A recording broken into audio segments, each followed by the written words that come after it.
Hello again. Sorry for the wait. My superiors found my first post. They lit me off with a warning. Since I left out anything too secret with my original post, I could continue. However, they've decided to assign someone to keep watch of me to make sure I don't slip up. I'm not sure who they have in mind, but I'm optimistic of my odds. Anyway, my lost scripting is still fresh in my mind. I'd love to tell you about it, once I remember where I've put it. I could try to retell it from memory alone, but I fear I may miss a few crucial details. I did find one of my older ones, however. This was almost exactly a year after I started. Here's the scripting. Interrogating this specific case was Grunky. Not sure why he chose that name. Before he joined the PFBI, he used to be an avid hunter. He knew everything about the beasts of the world more than most. It's as if he could smell a lie the moment it was spoken. Sitting across from him was a man in his late 20s, Dwayne. His girlfriend Sarah had disappeared a few years before. Right after, he disappeared off the map entirely. He's been squatting in an abandoned dwellings in the woods since then. You've been gone from the world for a long time, Mr. Dwayne. You seem tech-savvy for your age. I can't imagine why someone like you would want to completely abandon society altogether. Dwayne stared down at the table. What can I say? I just got sick of people, I guess. Grunky leaned forward. As silver as your tongue may be, your lies can't fool me. Now then, can you tell me what happened to Sarah? Dwayne flinched for a moment. She left. She couldn't handle being with me anymore. Your fibs are getting you nowhere. I don't care how ridiculous the truth may be. I can't help you if you don't tell me what that is, Mr. Dwayne. Grunky leaned back in his chair, waiting for Dwayne to continue.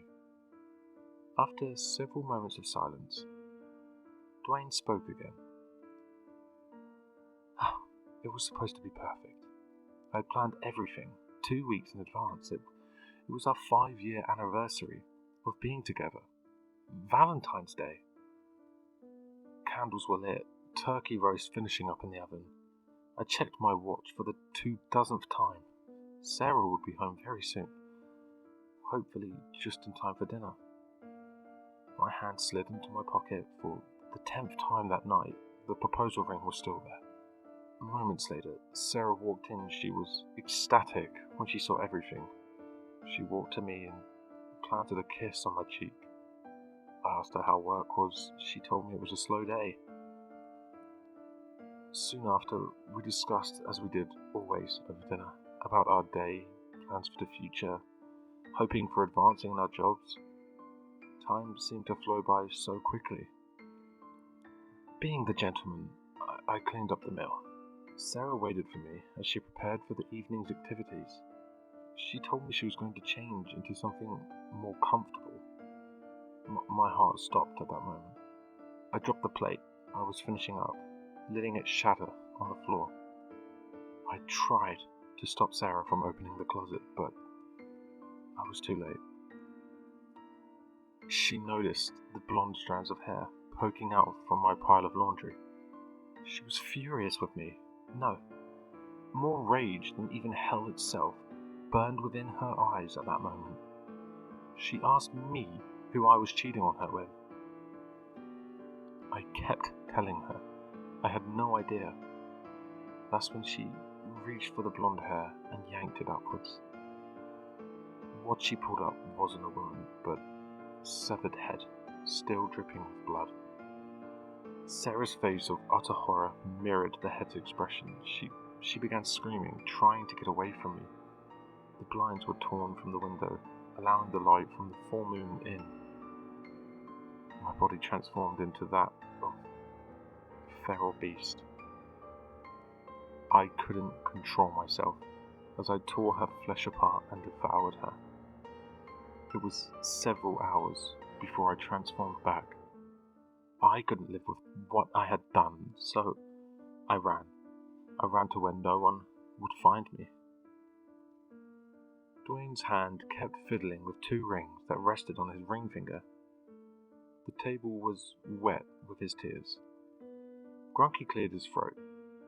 You were going to impress her that night, yet you ended up killing her instead. Can you explain the head in the closet?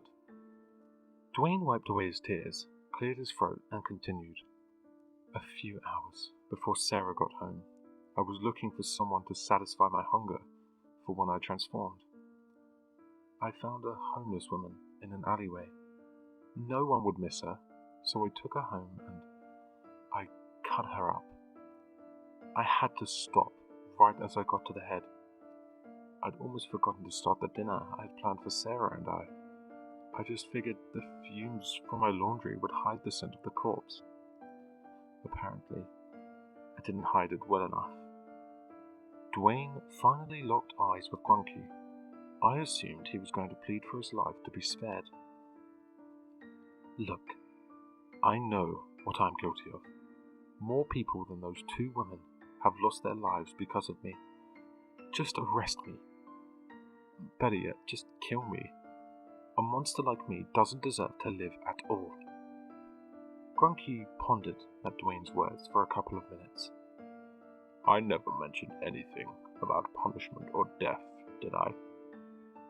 You may be able to turn into a feral creature, but you don't seem like a beast to me. How would you like a job instead? Dwayne's gaze locked with Grunky's once more. Are you serious? Absolutely. You have quite the unique ability we could use. We fit right in with our employees. I would advise to not become too attached to them. Death is more common here than in normal society. Well? Deal. So it seems we've got another werewolf working for us. He was transported to another department the day after that. I'm not sure what happens to those who aren't in my department. Unless they die, then I get to see their paperwork before it's completely gone. I'll try to find that one scripting I mentioned before. There's not a lot of places I could have left it. Anyway, take care. I'll be back in the near future. Once again, your friendly PFBI guy.